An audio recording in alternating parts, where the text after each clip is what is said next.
अस्सलाम वालेकुम। तो मेरा नाम है हुज़ैफ़ा खालिद। आज हम बात करेंगे कन्वेंशनल लॉ क्या होता है और कस्टमरी लॉ क्या होता है।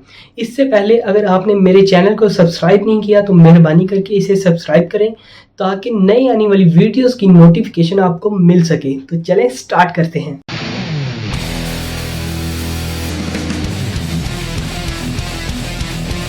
सबसे पहले हम बात करते हैं कन्वेंशनल लॉ के बारे में।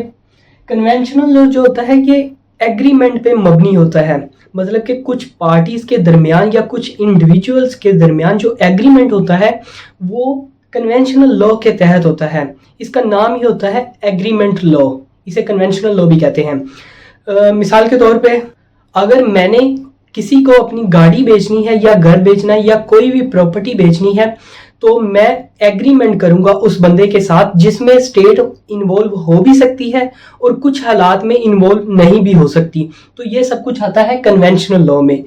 इसकी डेफिनेशन के बारे में बात करते हैं जिसमें सालमन ने कहा है सिस्टम ऑफ रूल्स जो बंदों के दरमियान में या कुछ पार्टीज के दरमियान में होते हैं फॉर द कंडक्ट मतलब कि उनकी कुछ जिम्मेदारी होती है एक दूसरे की तरफ। अगर मैंने घर लिया है तो मुझे कुछ पैसे देने हैं और जिसने घर लिया है उसे कुछ पैसे देने हैं। इस तरह से सालमन बयान करता है कि इसकी डेफिनेशन इस तरह है, system of rules between two parties.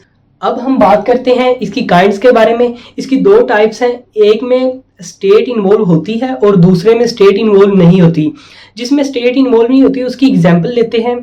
मिसाल के तौर पे अगर कुछ मुल्कों का आपस में क्रिकेट मैच चल रहा है तो वो आईसीसी के तहत उनका मुआहदा हो जाएगा जिसमें स्टेट इन्वॉल्व नहीं होगी और वो इस मुआहदे के पाबंद हो जाएंगे और उनको मैच करवाना पड़ेगा विद आउट स्टेट का इसमें कोई रद्द अमल नहीं होगा।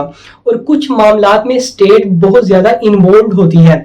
मिसाल के तौर पर मेमोरेंडम ऑफ एसोसिएशन और article of association of private limited companies.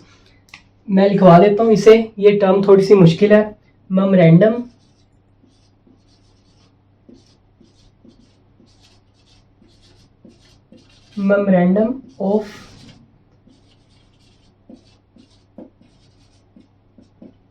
Of association, ये एग्जाम्पल हम ले रहे हैं।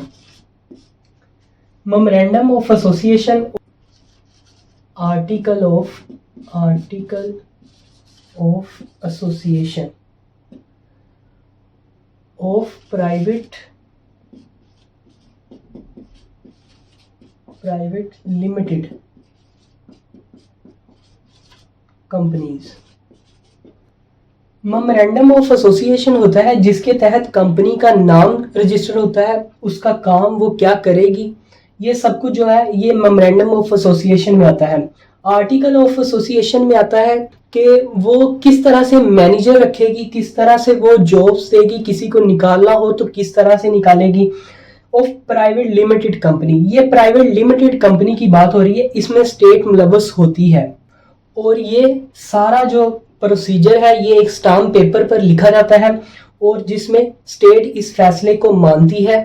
और प्राइवेट लिमिटेड जो कंपनी होती है इसमें मिनिमम जो लोग होते हैं वो 3 होते हैं और ज्यादा से ज्यादा 50 मेंबर काम कर सकते हैं।